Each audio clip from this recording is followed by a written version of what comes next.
WVPR in Windsor, Vermont, non-profit radio at 89.5 FM. And now,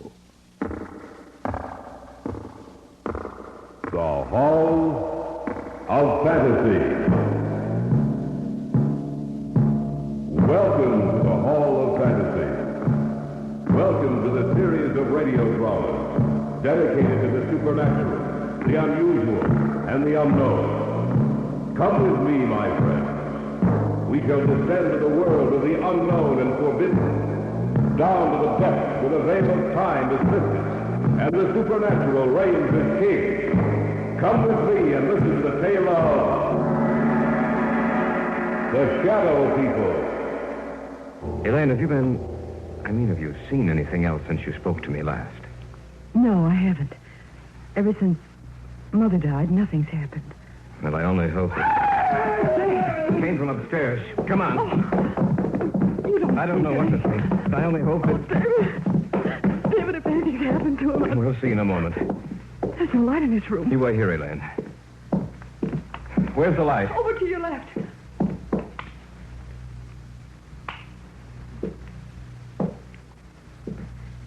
David, what's wrong? Why didn't you leave the light on? Your father's dead, Elaine.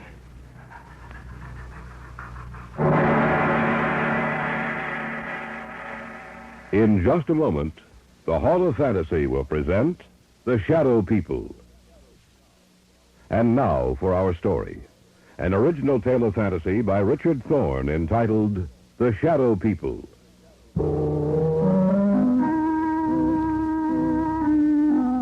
Somewhere along the line of your life, you've met them. You have come in contact with the Shadow People. When did we first discuss it? Oh, yes, Brian and Elaine and I. It was in my apartment. There was only one light on in the entire place. What's wrong? Elaine, what's the matter? Oh, it's silly, I know, but I thought I saw something in that doorway over there. Where? Over there, right over there. Where are you going, David? Over to that archway, just to let you know that nothing's here. Huh. You see, Elaine, nothing's wrong, nothing at all. Are you satisfied that there's no one else here but us? Yes, I'm sorry. I just thought that I... Leave the overhead lights on. I'm sorry, I thought that... Put them back on, David, please. All right, Elaine. Well, what's bothering you, sis? I don't know. It's just that... I don't know. Tell us about it, Elaine. Tell us what's bothering you. You promise that you won't laugh at me? Of course not. Brian? Oh, Elaine, I'm your brother. If something's troubling you, I'd like to know about it. All right, then. The reason I was so upset was the fact that I saw someone or something standing in that archway. But Elaine, David showed you that there was no one else in here. When the lights were put on, you saw for yourself that we were alone. I'm not talking about something you can see in the light, Brian. I'm not talking about a human being. Then what's it all about, Elaine? In the darkness, I saw something that can't be seen in a lighted area.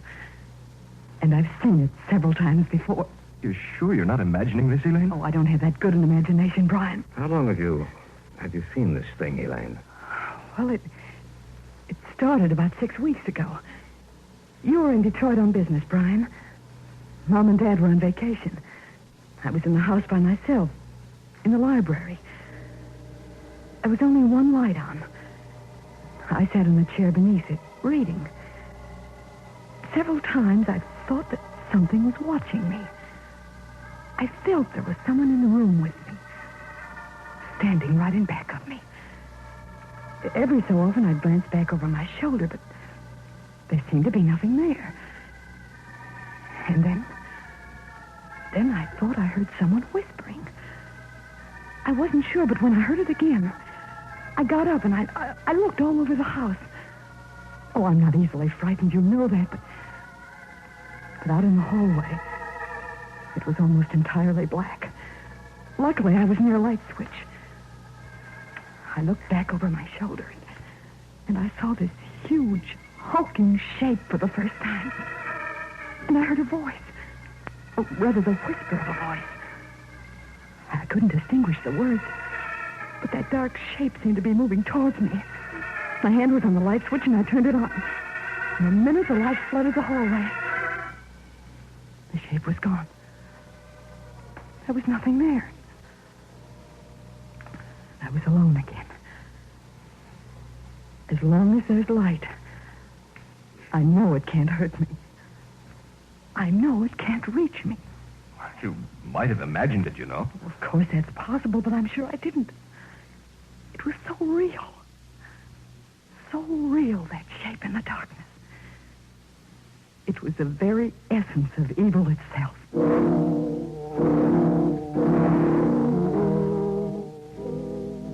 There was an old man I knew of, the Dr. Heselius. I'd heard that he knew quite a good deal about the supposed supernatural manifestations which had taken place in the world. I went to him to see if he knew anything that might explain the events of the story Elaine had told us.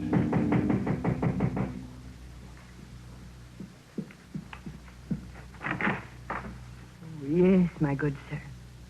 What do you wish? I have an appointment with Dr. Heselius. Oh, yes. He mentioned something about it. You are Mr. Drake. Yes. If you'll come inside. Thank you. Dr. Heselius is in the study. Please come with me. Doctor, a visitor for you. Oh, yes. Bring him in. You may go now. Yes, Doctor. Mr. Drake, Yes. sit down, please, in that chair over there. Thank you, sir. Now, what is the nature of your visit to me? Well, I understand, Dr. Heselius, that you have a great knowledge of the supernatural manifestations which have occurred on the Earth. Great knowledge, Mr. Drake? No, hardly that. I have only scratched the surface in my years of study. Perhaps I can help you, then again, perhaps I cannot. Well, may I tell you the story? By all means, my good sir. All right. Now, this didn't happen to me, Doctor, but to my fiancée. It seems that about 6 weeks ago, when she was alone. But when the light was on, the dark form disappeared. And that's the story, sir. As much of it as I can remember. Mm-hmm. I see. It's a strange tale you tell. I'm fully aware of that, Dr. Heselius. You say she seemed to hear whispered voices? Yes, that's what she says.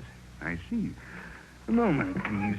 I have a book in my file. Oh, yes. Here it is. I think this is the one. Yes. Perhaps I may be able to help you after all. Let me see. This is a very ancient book, Mr. Drake. I seem to remember... Yes. Here is an account of a happening such as you relate. And we shall live on the earth, and they shall not see us. Yes, it has been foretold by the ruler of the darkness. They who live by day, retire to sleep by night, shall never know that we walk with them, that we watch them, that we wait for our chance. Only in the night will they see us, for in the daylight we are not seen. Only in the night, when the darkness grows together and the forms of the shadow people are shaped from the blackness, they will know of us. Then they will know that we are their companions, for we are the shadow people. I knew I had read something similar to the story you have told me, Mr. Drake. Dr. Heselius, what can we do? Well, give me a little time. Let me see if I can find any more references to these people of the darkness. One more thing, Mr. Drake. Yes. Be sure that your fiancée is never left alone at night. Be sure that there is some living thing, animal or human, which accompanies her every second of the night. For she is in danger, Mr. Drake. A terrible danger.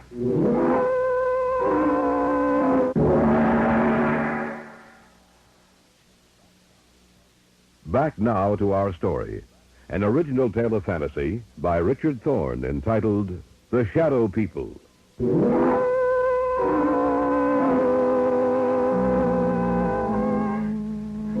That night, the night of the day I had seen Heselius, Elaine's mother died. She died in her sleep. When she failed to appear for breakfast, Elaine's father went upstairs to see what was wrong. When he entered her room, he discovered that she was dead. The family doctor couldn't explain it, for Elaine's mother had been in perfect health. A few weeks later, I was out at the house spending a weekend with them. I glanced at the clock on the mantel, and it showed 11. I can't understand why Brian hasn't returned from Well, town. he said he had some extra work to catch up on. He told me this morning that he might be late. Well, 11 o'clock, I'm going upstairs. Glad you came out, David. It's good seeing you again. It's a pleasure to be here, sir. Well, don't stay up too late. See you both in the morning. All right. Night, Dad. Good night, Mr. Davis. He isn't the same, David. Ever since Mother died, he hasn't been the same. I didn't realize that until tonight. He's changed. I only hope that he'll start living again. Ever since she died, it seems that a part of him died with her. Elaine, have you seen anything else since you spoke to me last? No, I haven't. Ever since Mother died, nothing's happened. Well, I only hope that... Came from upstairs. Come on. You don't think... I don't know what to think. I only hope that... David, if anything's happened to it... We'll see in a moment. There's no light in this room. You were here, Elaine. Where's the light? Over to your left.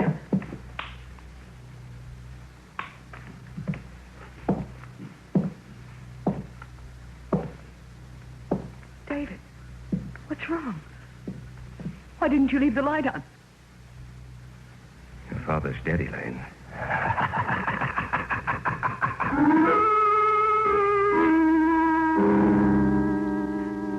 I had walked into the darkened bedroom. On the bed was Elaine's father.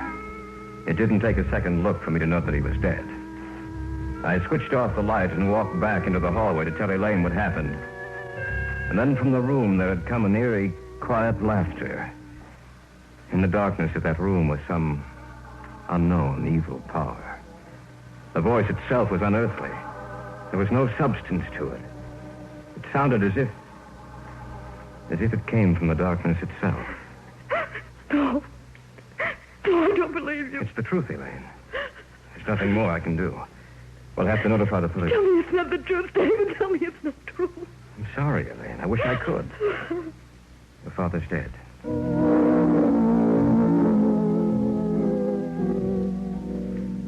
After the burial, Dr. Heselius got in touch with me. He said that he wanted to meet both Elaine and Brian, that he wanted to talk to the three of us. Accordingly, a few nights later, he came out to their house. Miss Davis, will you tell me just when you saw the first manifestation? The night Brian was in Detroit. Now, Miss Davis, you have even seen this apparition in the company of other people, is that correct? Yes. The night at David's apartment. All right. Now I'll tell you what I think. You are in deadly danger, Miss Davis. These beings want to claim you. So far, they have had no success. Only in the darkness do they have power. Little by little, step by step, they have been removing the obstacles in their way to reaching you. First your mother, and then your father, Miss Davis. Both died in the same fashion. In the darkness, death struck at them. Now tell me, do you feel their presence here in this room as I talk to you? Yes. Turn out the lights, Brian. No. Stand by the switch, if you please, Brian. If anything happens, turn the lights back on. All right. Dr. Heselius, I don't... Do you want me to continue working with you? Yes, sir. All right, then. Brian, turn off the lights. Yes, Doctor. The room now is in darkness, Miss Davis. Do you feel or see anything? No, Yes. Yes, I do. Do you see anything? Yes. Doctor, I don't... Be quiet, you fool. I know what I'm doing. In front of me. The darkness gathering together into a huge, terrible... Not only do you see us, Miss Davis, but everyone else in the room also will see the vague shapes forming themselves in the blackness. We do not want you, Dr. Heselius. The girl we want. We advise you to drop this case. You'll only bring down the wrath of the shadow people upon your head. The girl We want the girl. Do not stop us. Let us take her now. Turn on the light. They're gone. Miss Davis, are you all right? Yes. Yes, I am. Just as she said. The darkness. I saw it form into something, too. So did I. What are we going to do, Dr. Hecelius? At the present moment, I don't know. But it's much I do know. You must leave this house immediately. You must try to get out of their reach. I don't know if that is possible. I hope it is. I shall have to return to my home. I must learn if there's some manner by which we can defeat these creatures. For the moment, leave this house. Dispose of it in any manner you may see fit, but leave this house.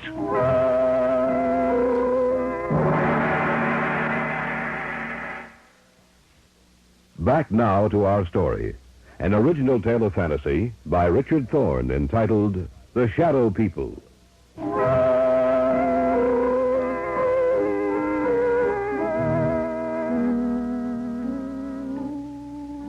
We spent the night in my apartment, the three of us. The following day, Brian and Elaine made arrangements to dispose of the house. In the afternoon, Dr. Hecelius called me and asked that I come to see him. David, I'm glad you're here. Anything new, Doctor? Yes and no.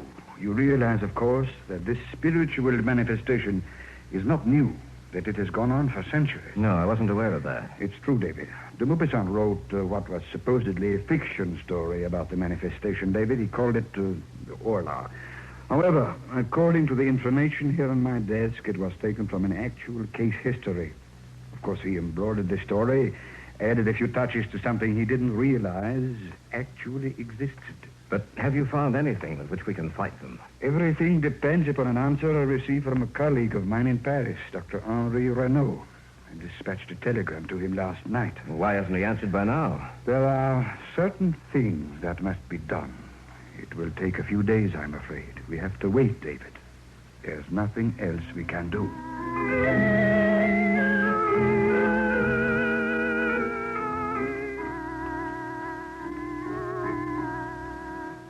In the next few days, the house was sold, and Brian and Elaine moved into a newer, more modern home a few miles from my apartment. Cecilia said it might take a few days for them to build up their power. I spent the night at the new house. The lights were left on, and I watched for any unusual occurrence. In the daytime, I'd return to my apartment and get some sleep. About 4 days after Elaine and Brian moved into the new house, I was at home when Hecelius phoned me.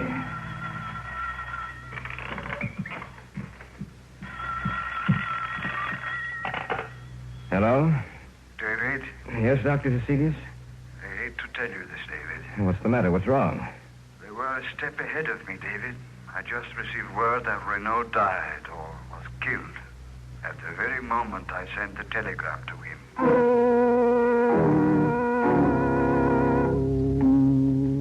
Step by step, they had outwitted us. For they had anticipated every move we'd make. Even Dr. Hecelius was at a loss as to what to do. He agreed to meet me at the Davis house. What did you want to say us about, Dr. Hecelius? Did you find out anything more? I'm sorry to say that I haven't. At the moment, I'm at a complete loss. I don't know what to do. But what did you want to see us about this evening? Merely to check, to see if anything else has happened. Miss Davis, have you seen or heard anything? Not in the house, only in my dreams. Your dreams? Yes. When I go to sleep at night, in my dreams, in the darkness, I see them. And it's grown worse, much worse. I was hoping that it would not have progressed so far. There has been no disturbance in this house, but now they disturb your sleep, Miss Davis. Now, you must stay awake for as long as you can. I want the three of you to move into my house. Perhaps that will give you more protection.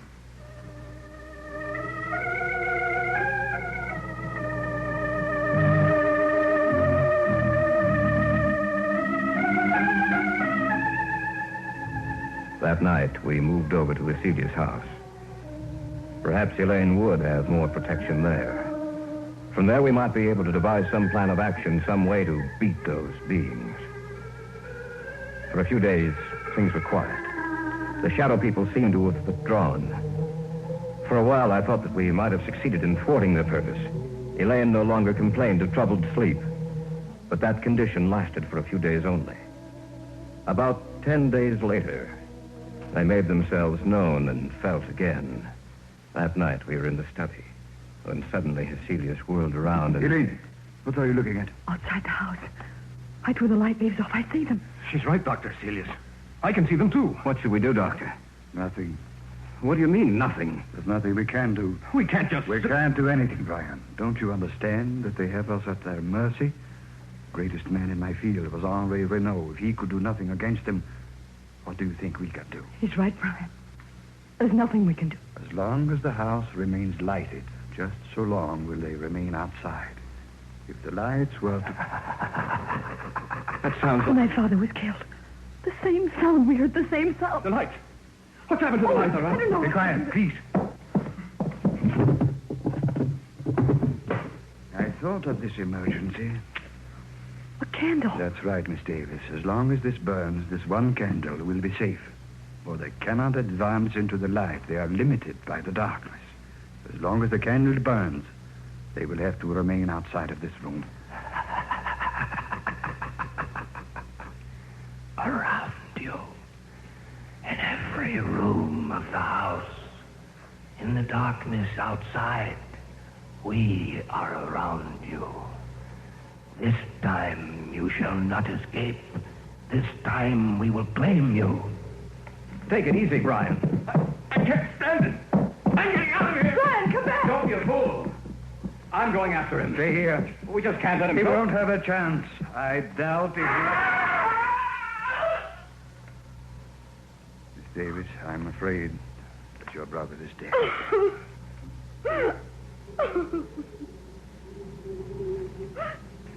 The wind, Doctor. Listen to the wind. I know. Yes, Doctor, listen to the wind.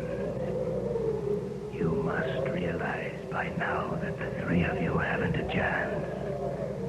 You must know in your minds that we can destroy you at any moment we desire. But, Dr. Cecilius, you may still save your own life. Let the others go. Give them to us. No. No, you will have to take all of us. Shall we destroy your light? Shall we move in on you now? As you will. Do as you will. I'm sorry, David. The candle is out. In the darkness, the figures in the darkness.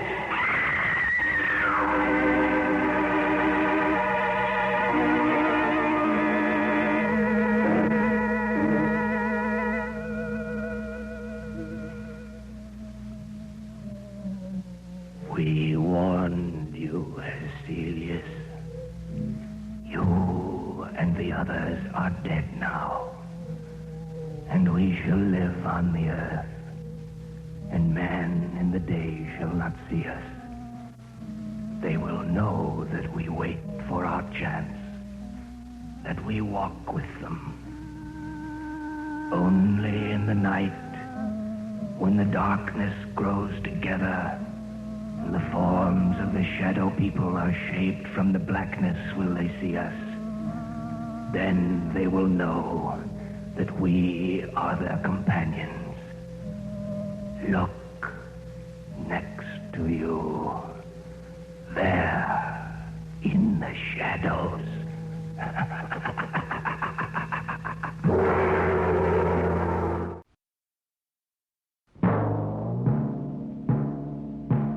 So runs tonight's tale of the unusual, the terrifying, the unknown. Join us again when next we journey down the corridors of the Hall of Fantasy to hear another strange tale of the supernatural. All characters and events portrayed in these programs are fictional, and any similarity to actual events or persons, living or dead, is purely coincidental.